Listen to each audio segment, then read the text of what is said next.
Hi, Kevorkcan. What's this? Hey, Laurent, muito bine. Love, love. How are you doing over Շնորհակալ եմ, there? որ ինձ invitation վերգեցիր։ Ես քեզի բավական ադենյատեն կդևիմ Instagram-ի վրա։ Yesekeze Metebum. Հա, Uh, so that's good. I like thinkers. You're a thinker. I may not agree with everything you say, but that's okay. If we're all thought the same, then we would be doomed. that's Um, completely right thing to do. Like we have to disagree in order to do this brainstorming and for the best for our nation at the end of the day. And the most beautiful part in this disagreement is that most people, especially the Armenians, are respectful to each other, and the comments are, whether they agree or not, are mostly are gentle. Unlike my experience, because I covered many other wars as well, and I had much worse experiences. Let's say. I can imagine it gets out of hand sometimes, and I'm glad you reminded me. So, guys, I always have to warn because sometimes the comments do get out of hand. So, guys, you notice I didn't turn off the comments. Okay, please don't make me turn off the comments. All right, because I will turn off the comments. So keep the comments respectful. Don't start arguing with each other. Listen to the conversation. I have plenty of questions that you guys already submitted. So don't make me turn off the comments. Okay. And usually, Kevork, I have to give that warning with every live because people just go off on tangents with the comments. Why don't you tell us a little bit about yourself so that everyone that's tuning in gets a little background history as to who you are, what you've done, anything else that you think is important that we should know. Actually, I was born and raised in Syria, Aleppo. My grandparents were survivors of the Armenian genocide, and they escaped from the former Ottoman Empire into Syria, and they stayed there. Maybe they liked the food, so I was born and raised there, and I studied international relations and diplomacy. And my university sent me to Paris also to do 1 year exchange program in European Affairs faculty in Paris. And also I did political science in Lebanon. And all my thesis was about the Syrian war because I covered the Syrian war extensively since its eruption. And I'm trying to create some parallels between the Syrian case and the Armenian case. Of course, they're completely different, especially the techniques of the warfare that has been used during this warfare. One is it's a proxy warfare, and it's launched through indirect proxies in Syria, and the other one in Armenia was directly intervened by Azerbaijan with the help of Turkey.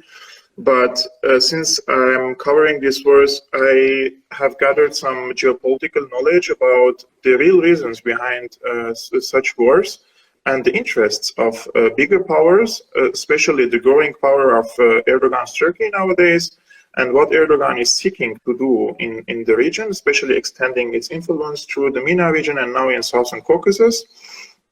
I moved in Germany in late 2015. And I started to address the radical jihadism, Takfirism, Wahhabism, and the Muslim Brotherhood. And unfortunately, I gained a lot of enemies because of my address to this radical phenomena that is going also in Europe. And only a few months ago, I was targeted to smear campaign by the German media because of my writings about the radicalism that they try to cover all the time. I really don't know why they do that exactly, but they turned let's say, the street against me, especially the radicals, and I was targeted to a murder attempt in July. This year, a guy attacked me with a knife in the street because of my anti-terrorism writings.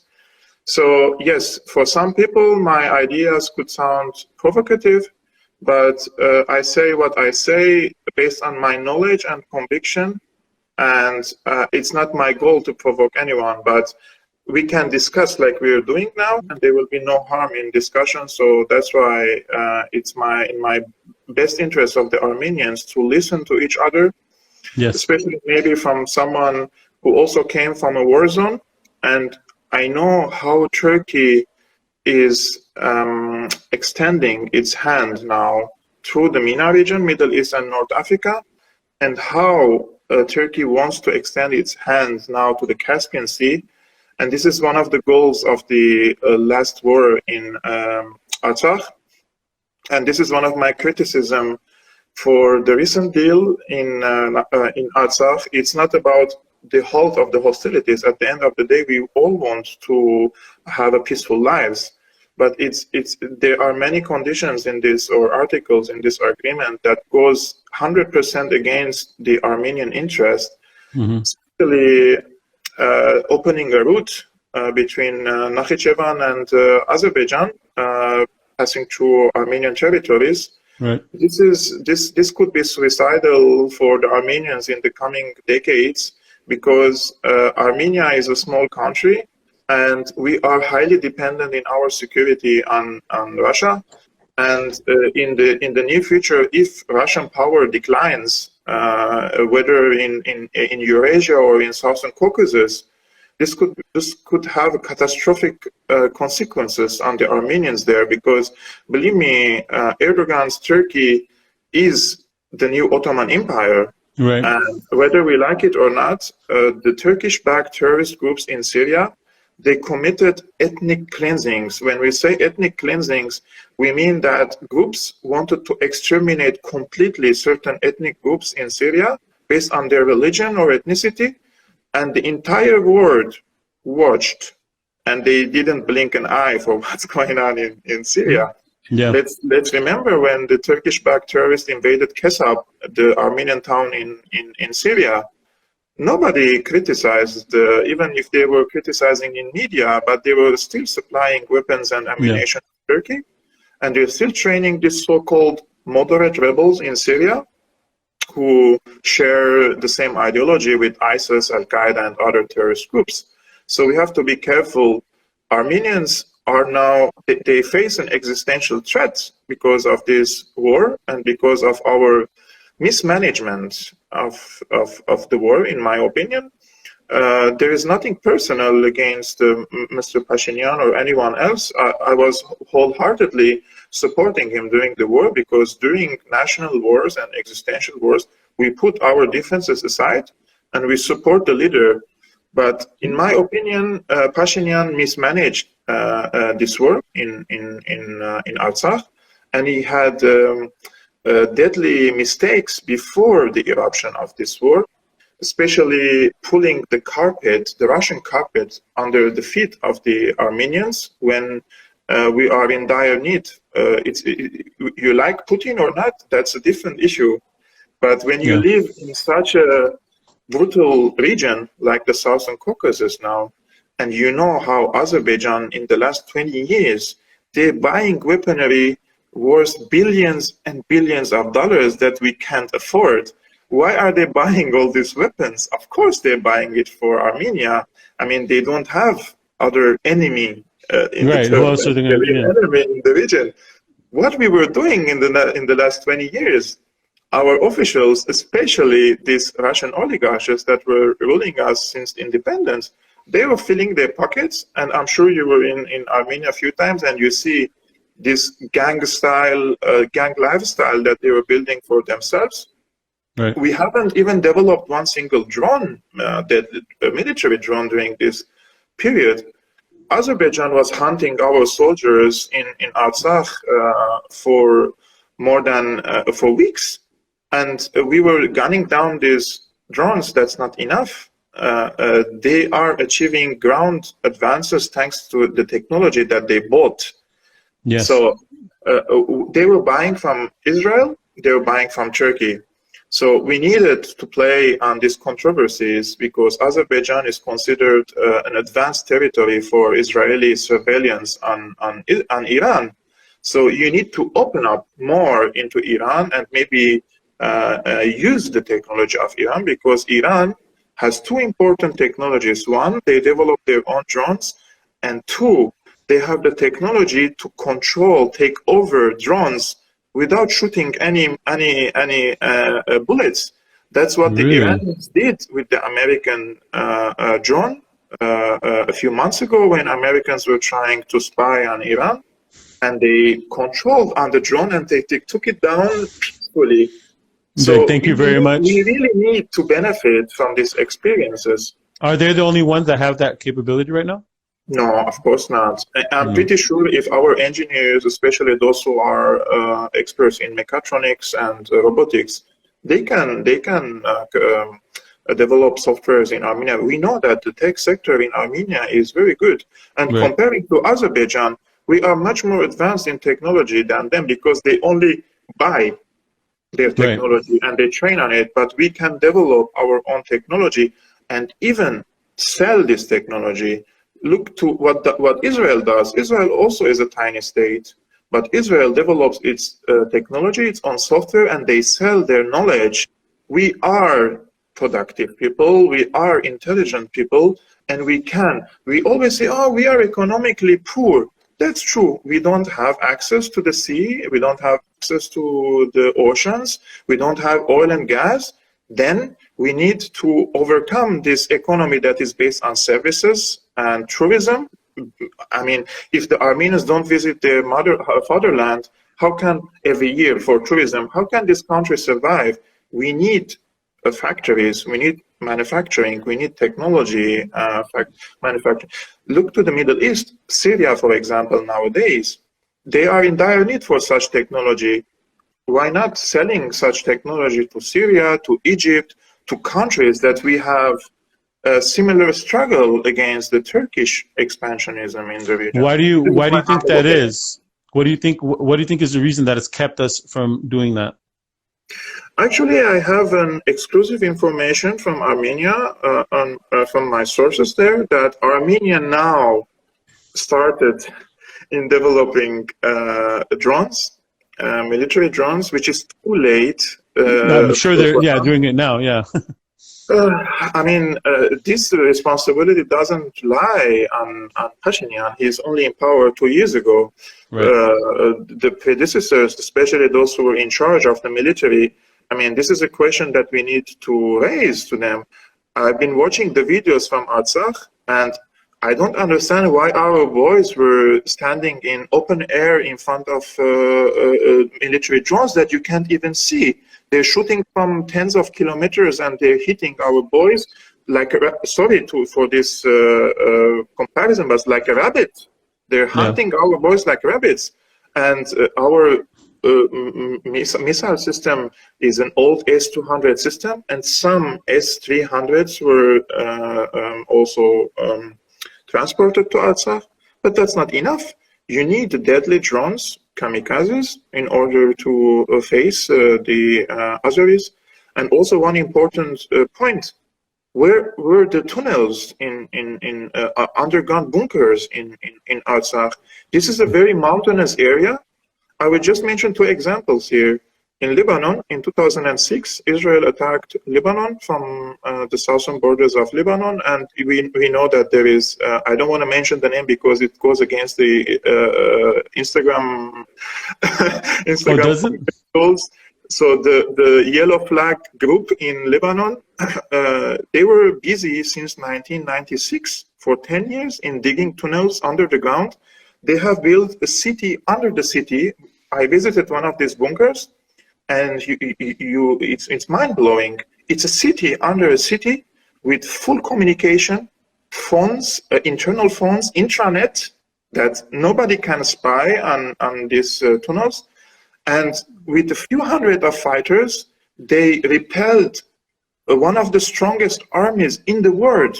We're talking about Israel that has air superiority, but the guerrilla warfare techniques that the Yellow Flag Party adopted in Lebanon, they succeeded in repelling the Israeli army.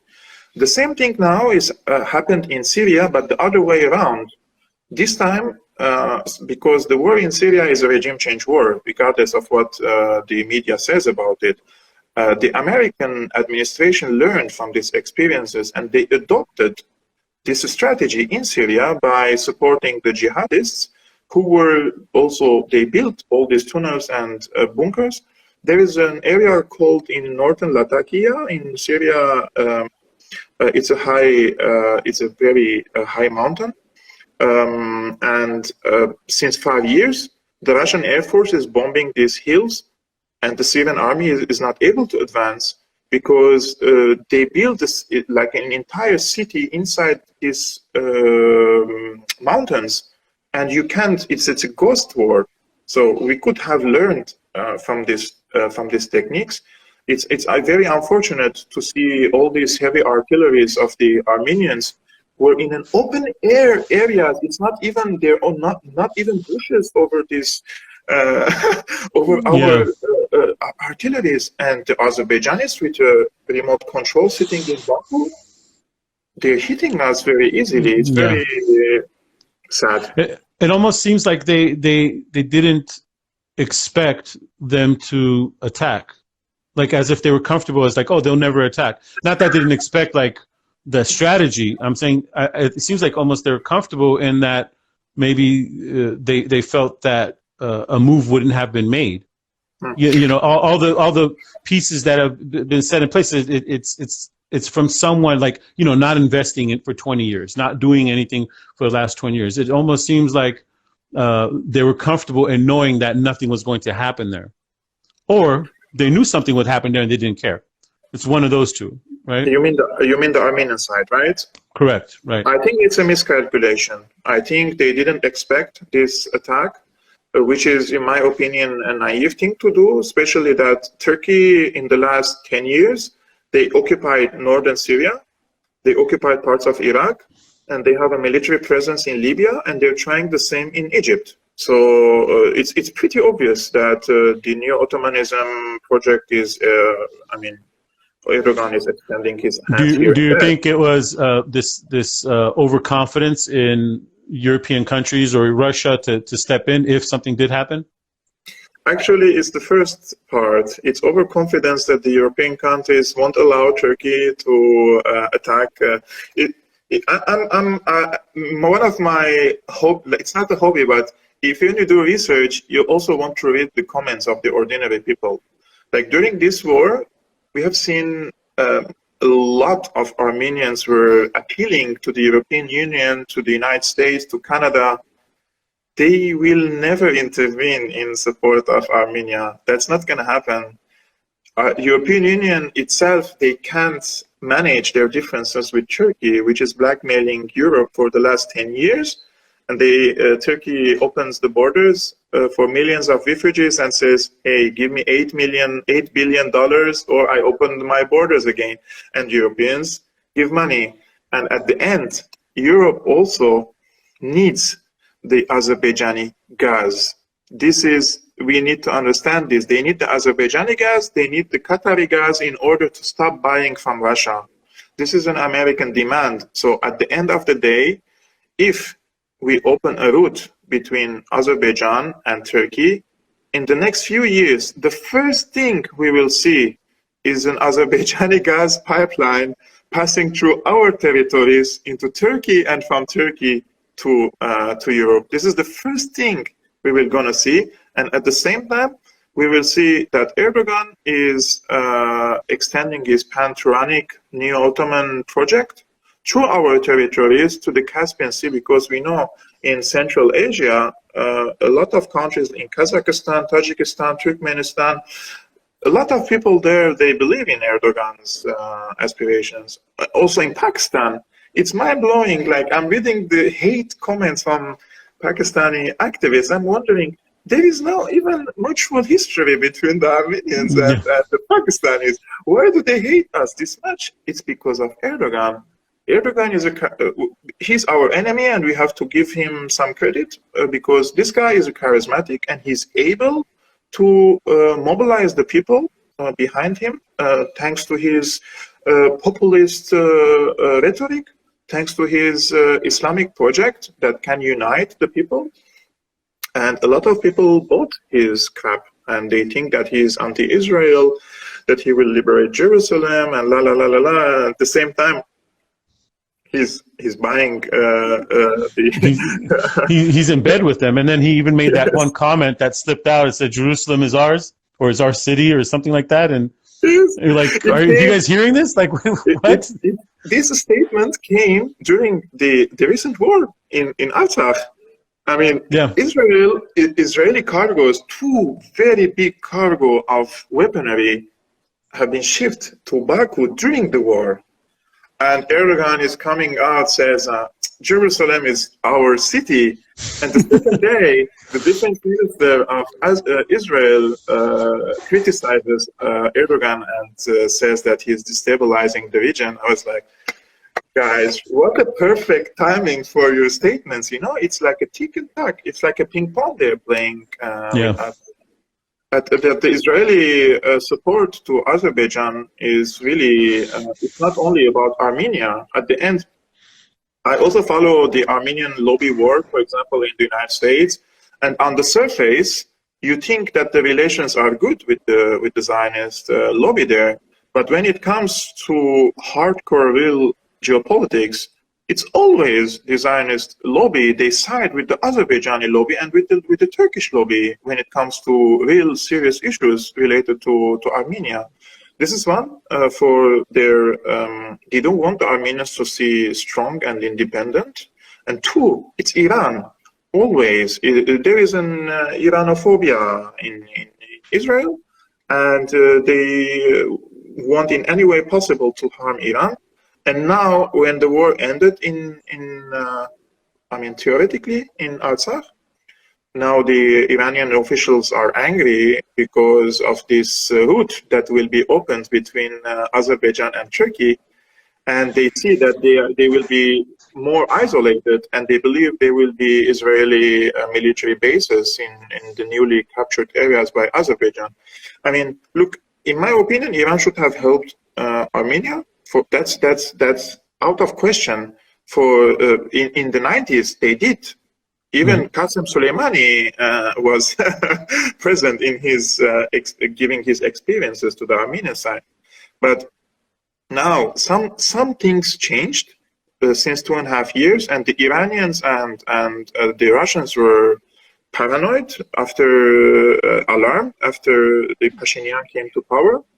And they believe that Pashinyan came after a colored revolution that mimics the revolution in Ukraine and in Georgia.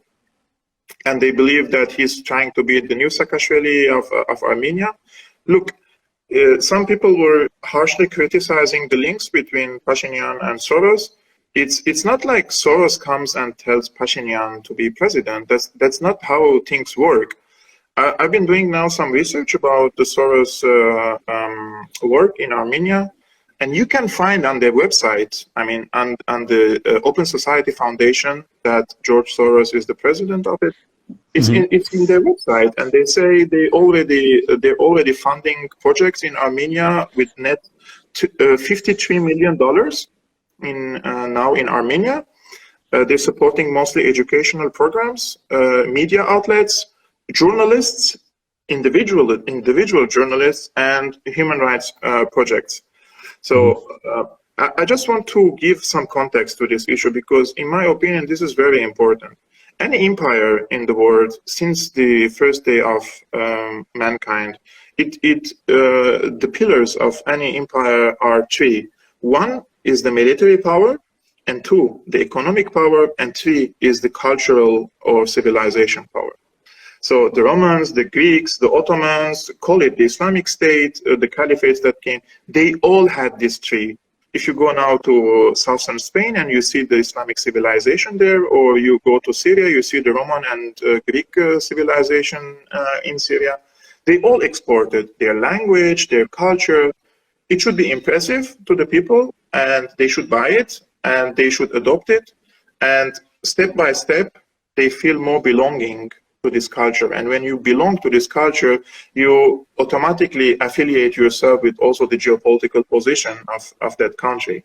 And what happened is, since the end of the Cold War and the end of this hard spying between the Americans and the Soviets, the Americans developed their tools, and they don't need spies in countries. They need just to gain the people, the hearts of the people, the minds of the people. And this happens through indoctrination. It's not that difficult to indoctrinate people through education, through programs, through scholarships. And the main goal of these NGOs, especially funded by George Soros, I mean, he talks about it. It's not like it's something secret. There is the... So can I establish a few things before we go? So lay down some actual facts so that we're all on the same page. So fact is that there is a what do you call it? An NGO in Armenia. NGO, yes. And it's called what you said? It's the Open Society Foundation of Open George Society. Soros. And then you're saying that it's pumping $53 million a year, or a total? Yes. A year? Yes, a year. And is there a paper trail for that 53 million? And actually, they pumped, for example, the George Soros Foundation, they pumped $8 billion, $8 billion, not million, dollars in the last 3 decades in former Soviet Union countries and third world countries. This is mentioned on their website. It's not like I'm not bringing anything from it's not my personal information. Right. So on their website, it says that they've spent all this money in these areas, and they're in the education system. They're in the public sectors, getting their fingers all in, and for the purpose of indoctrination. That's what you're saying, right? Yes. And so 4 goals for this. It's also mentioned that they want to advance left-wing causes, and the current left-wing definition is different from 20 years ago. 20 years ago, when we used to say left-wing, it was the workers' rights and the equal rights between men and women, etc., etc. Nowadays, it's more about open borders. It's more about identity politics. It's more about neoliberalism, comparing to 20 years ago. So this is their main goal in this. To what end, though? To what end? What is the purpose of doing that? The purpose of that is to change the public opinion of the people in regards to national security, in regards to sovereignty. For example, advocating for open borders and open refugee movements.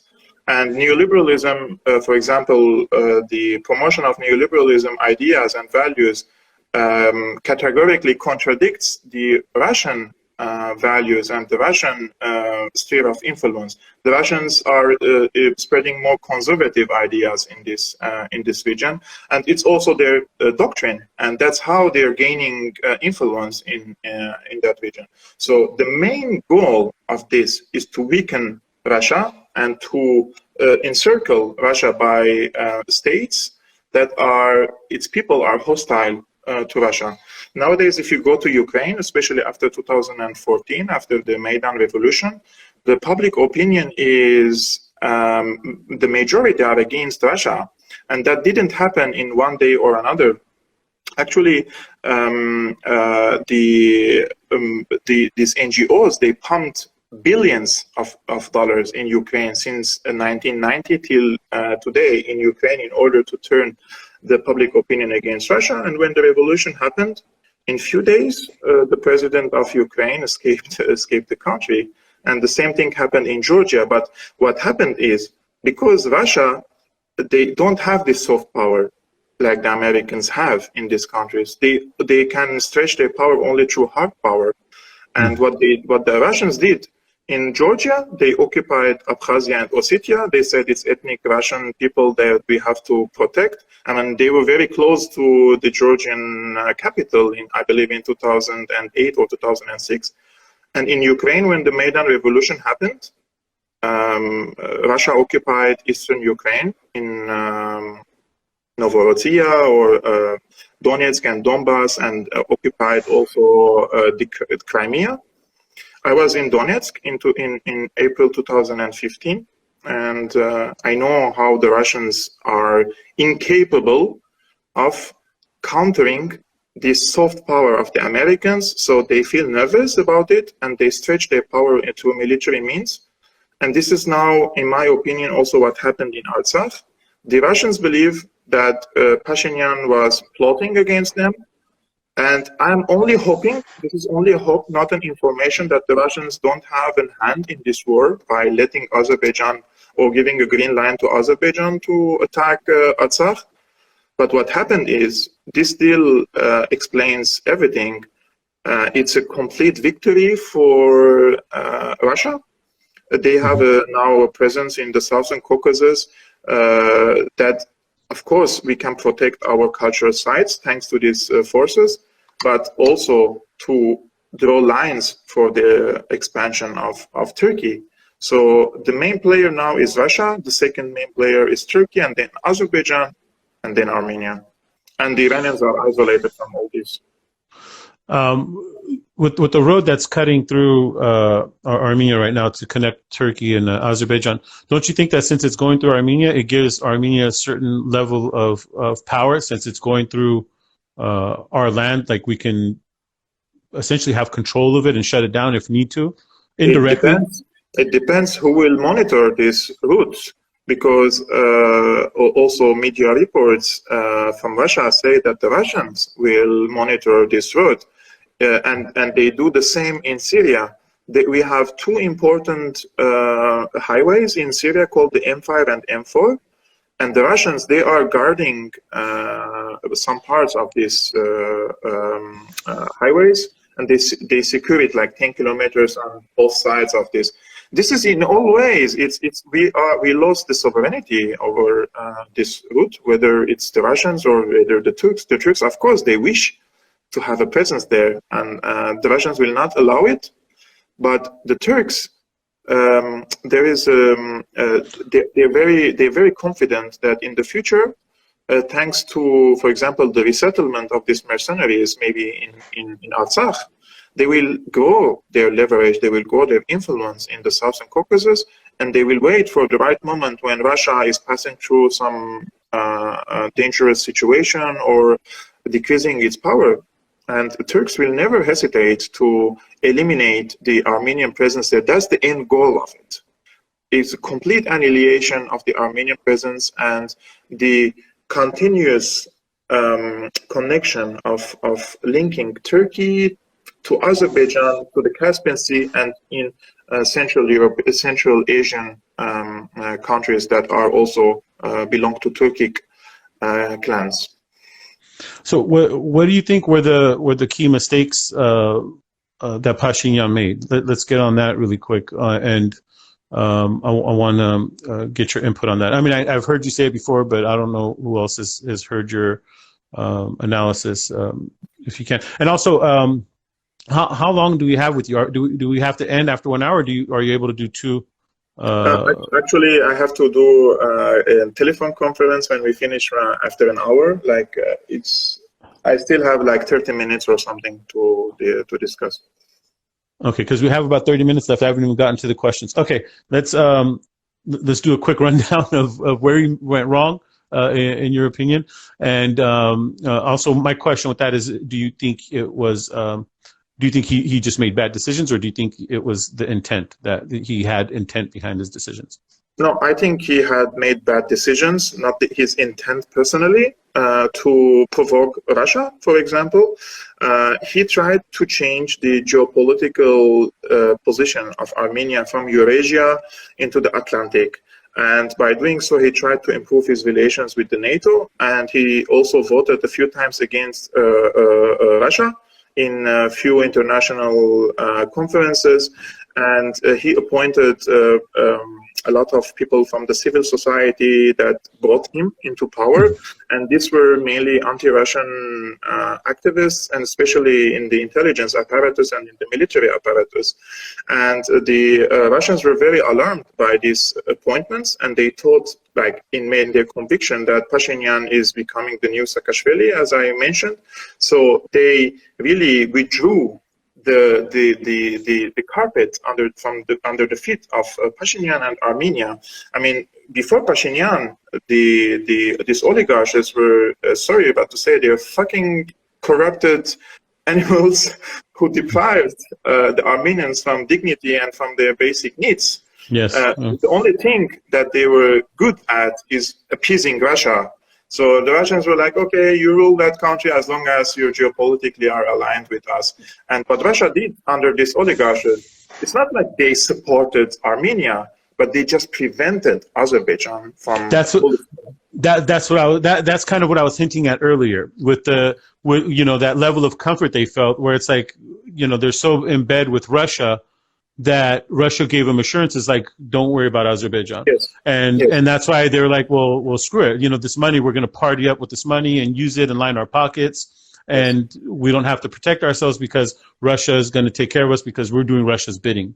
Yes. That would be my thinking behind it. Also, that also could lead us to the argument that maybe Russia, because they didn't block the Azerbaijani invasion of Artsakh, that could be interpreted as a green light for Azerbaijan to invade.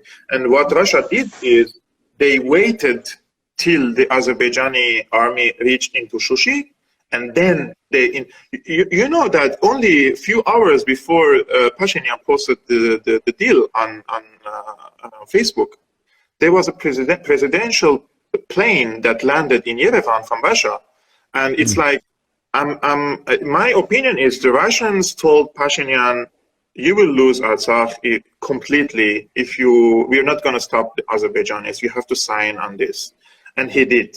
And now when we see all these officials visiting Armenia, from Lavrov, from Shoigu, the defense minister of Russia, it's two things now. It's either Pashinyan follows the Russian steps in that region, or he will be removed from power. That's dirty politics. They're not going to tolerate him in power if he doesn't follow the Russian interest in the region. And we have mutual interest with Russia. So we have to calculate our interests. We have to diversify our alliances. We need to have good relations with European countries, with the United States, because we have interests. But security-wise, we must never rely on NATO or on the European Union. They will never help the Armenians. Yeah. Do you think with the current situation with the peacekeepers there, do you think there's any hope of maneuvering on Russia's part to kind of use Shushi as a bargaining chip or as a like a bait to give back to us? Yes, that's very possible. That's very possible. And dude, come on, these are not peacekeeping forces.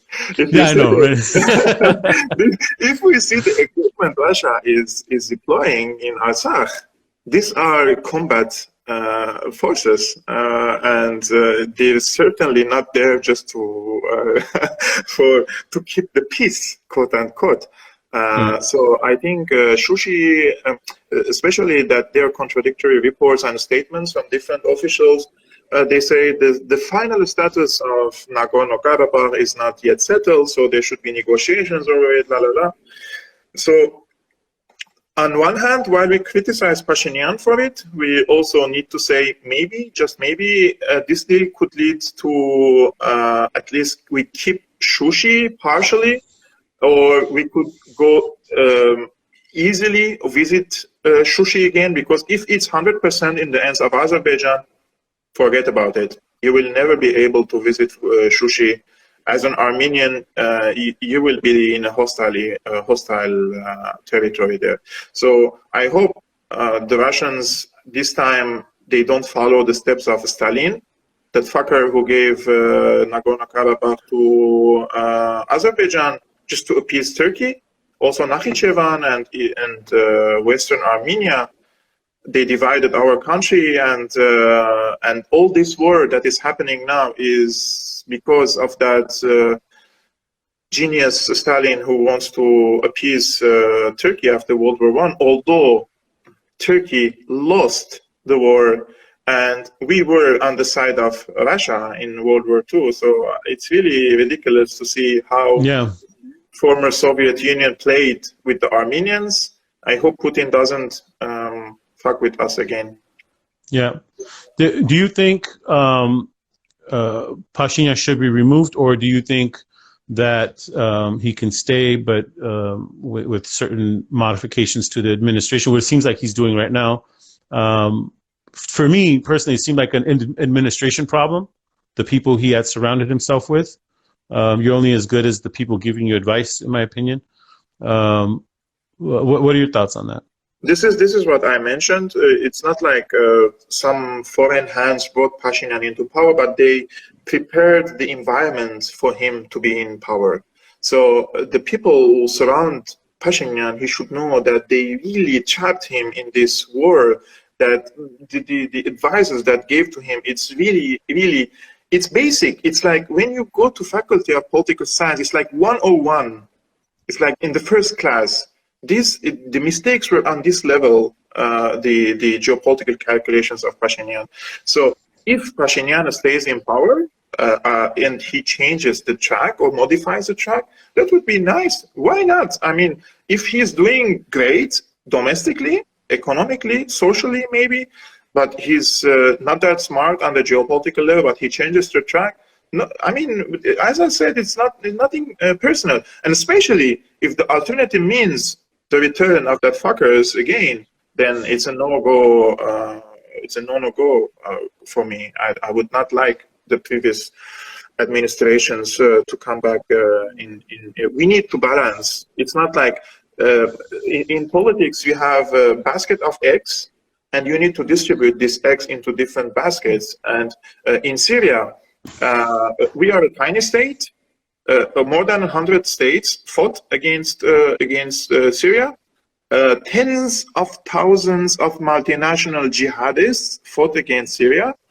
But what Syrians did, they diversified their alliances between Russia, Iran, China, and other states. So they didn't really rely on one state in order to protect themselves. And they're playing a chess now in Syria just to regain the territories, to kick out the Turkish occupation as fast as possible and the American occupation as well, and with keeping good terms with these forces, because the American, for example, condition is if you kick the Iranian forces out of Syria, we will withdraw from Syria. But the Syrians want to kick out the Americans and keep some Iranian presence because they also need to secure their existence because of the Israeli threat and the American threat, because every time they come and bomb. So we need to diversify our relations with the Eurasian countries, with Iran, with with Emirates, for example. Emirates nowadays is a very strong country in the region, financially very strong. We could benefit from their investments, and they're anti-Turkish. We have common grounds between the Emiratis and the Armenians. So why not? I mean, why do you open your embassy in Israel just a few months ago, and you anger Iran while you really need the Iranian? Yeah, that didn't make sense to me either. That move didn't make sense to me either. Especially the timing of it. I mean, these are basic things that we need not to mess up with. We have a war. We have territories to keep, and there are territories to liberate. So national security comes first. And then the other fantasies that you want to take selfie with Trudeau, you want to open your embassy in Tel Aviv, or I don't know where. This all comes later when you secure yourself, but not when there is an existential threat on your country. You have to prioritize. You need to build a strong army now based on technology. You need to adopt different techniques. As I mentioned, the fourth generation of asymmetrical warfare, it's a great strategy to confront Turkish and Azerbaijani future invasions. And we need to develop drones. It's not simple. We know it's difficult. We know we don't have the money for it. But my humble, it's not a big solution, but I mean, we can pay as Armenians, 11 million people all around the world, $50 per a year, and that's more than $500 million. So the Armenian embassies can organize such campaigns and tunnel these monies through secure and reliable organizations, whether governmental or not, in order to rebuild our army. We have this battle is not over yet. We need to prepare ourselves for the next few decades, because another war is coming, and there is a threat that we lose the southern part of Armenia. What do you think is the number one thing that we need to do, like a specific action item that we need to tackle right now? It's air defenses, for sure, and drone warfare. These two things are very essential that we, Azerbaijan was really, they were in a very higher status of the Armenians. They didn't really need ground soldiers. They cleaned the area of our soldiers from with these air drones, and they were walking in many occasions in the territories that they were attacking. So modern warfare is no more like in this movie 300, like, we're running with our sword. It's over. If we mobilize 100,000 soldiers there, they will kill 100,000 soldiers with their drones. That's simple. It's no more about the manpower. It's about the brain power and the technology that we use. And we have the brain power. We just need to put money behind it and begin manufacturing our own weapons. And as you said, and I agree with, to start selling it to other countries and building a military industrial complex, right? We have a mobile industry in Armenia, right? Why don't we sell our mobiles to Middle Eastern countries? These countries who are really in miserable situation now, and they're buying the shittiest Chinese smartphones for $50 or $60. Why don't we develop such mobiles or open factories in the countries of these states? Go to Egypt. It has 90 million consumers there. Open factory there. Sell your mobiles. Sell your technology. Sell your cameras that you're the monitoring cameras that you're producing in Armenia. Right. There are many ways to make money. I'm looking at some of the questions here that were sent. I'm just scrolling through to see what is a. Oh yeah, this is a question I had. What's because you're in Germany? I wanted to know what's going on with and I know we're kind of shifting further away, but this was on my mind because I know in Europe the Turkish presence, especially the radical Turkish presence, is thick, and I wanted to know what's being done in Germany. Is there anything being done? Is there?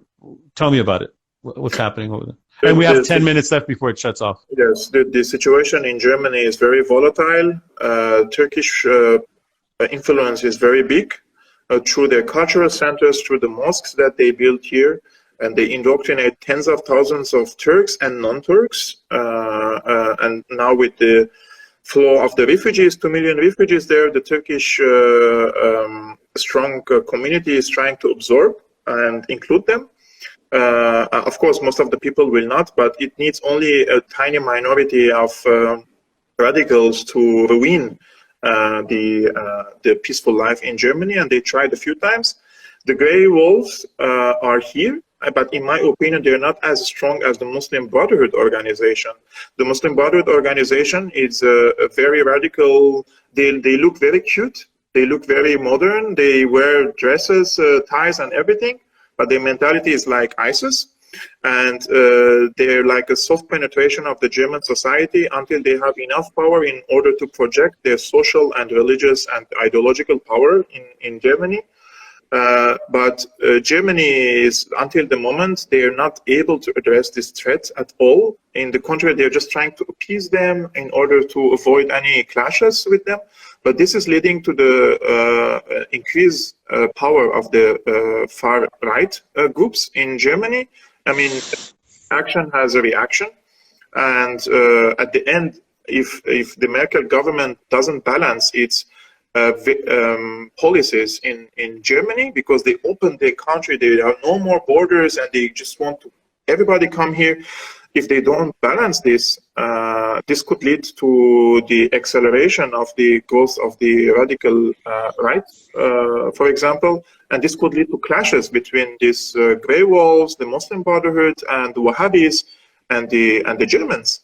And we have what's the names of the groups of the radical right? What are they called?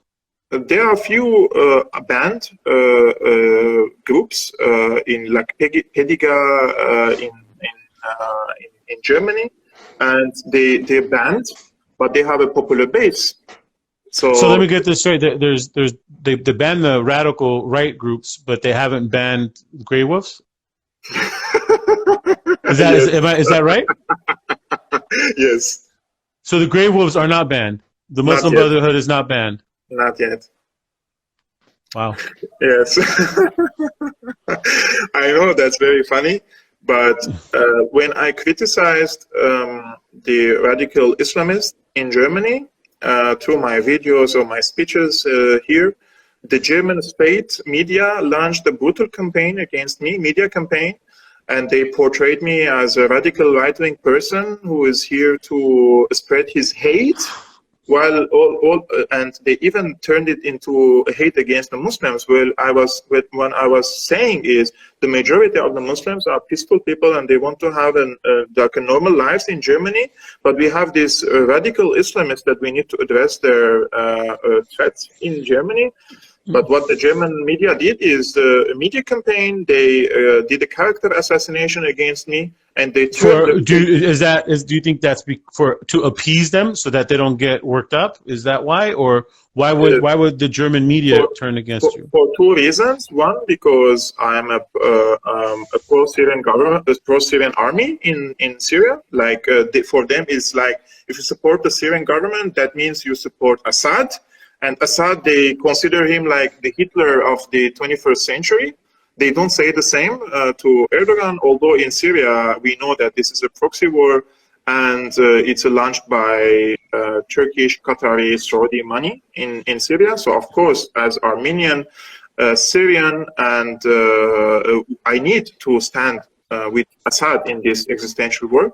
And two, why they did is because I said that I was in a few refugee camps in Germany, and I worked as a translator for refugees, and I worked for a translator in an integration school, and I've seen with my own eyes people who won't hesitate to behead me or fly planes into buildings. This is a fact. There are people in Germany, they are a very tiny minority, but they arrived in the ranks of the refugees, and they pose a very grave danger to me as a Syrian Armenian and to the Germans. So we need to address this. But the policy of the government here is like, all people are legal. Like they say in Germany, kein Mensch ist illegal. There is no person who is illegal. Like we need to receive all the refugees. Where I'm saying it, before helping the refugees, please stop the wars so that you don't create a refugee crisis. That's true. That's true. Don't cause a situation for them to be pushed over here. Okay, we have about 4 minutes left. Let's do 1 minute answers, really quick. Quick answers, as quick as you can go. That's tricky. That's tricky. 1 minute questions are tricky. Right. Why did Armenia not recognize Artsakh? I don't know. Okay. You answered this. I feel like we're on a game show. And what should we have in mind?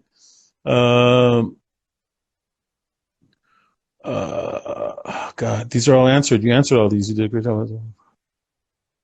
Okay, what is the one, with all the people on here right now, what is the one idea or notion, and this is my question, I wrote it down, what is the one idea or notion that you want everyone to walk away here with knowing? Like, what is it that you want to get through to everyone that you feel like we're just not getting, like Armenians aren't getting it?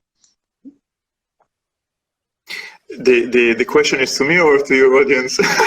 No, to you. What do you think? Okay, we need to know. Like, what do we need to walk away here thinking about or knowing about?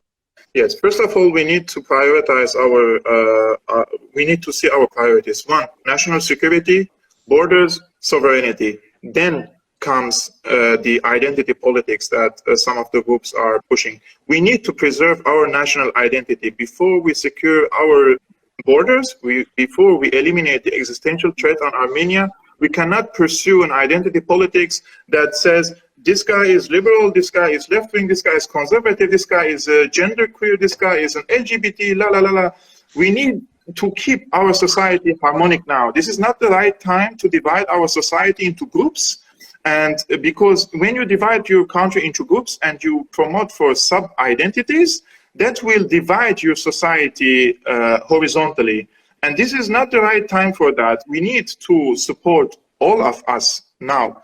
Our national army, we need to tunnel money to the army. We need to secure our existence first before going and promoting other ideas, values, whether it comes from the West or from the East.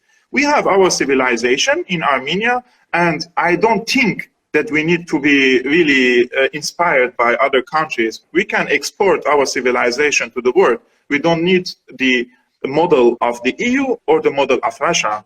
We are Armenians. Our empire stretched between the Caspian Sea to the Mediterranean. Our presence was there thanks to our minds, first of all, and we gained the hearts and the minds of the people. We didn't slaughter people when we created an empire in the region. And this is one of the weak points in the 21st century, because good-hearted people are unfortunately always bust, and they're going under the tracks of this dirty geopolitics. But in order to keep our existence in this region, it's a jungle of wolves. You cannot be a sheep in this region. You need to be a wolf in this region in order to survive, especially that you're a lion, not a wolf. Not a wolf. Well, my friend, we have 30 seconds left, and I just want to say thank you very much. You've lied to me.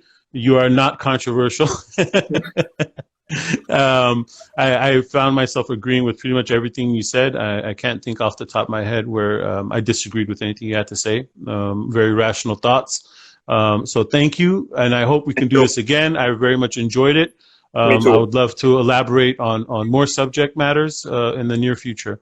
Okay. I'm sure I'm ready for that. Well, thank you very much for having me, and I thank your audience for watching and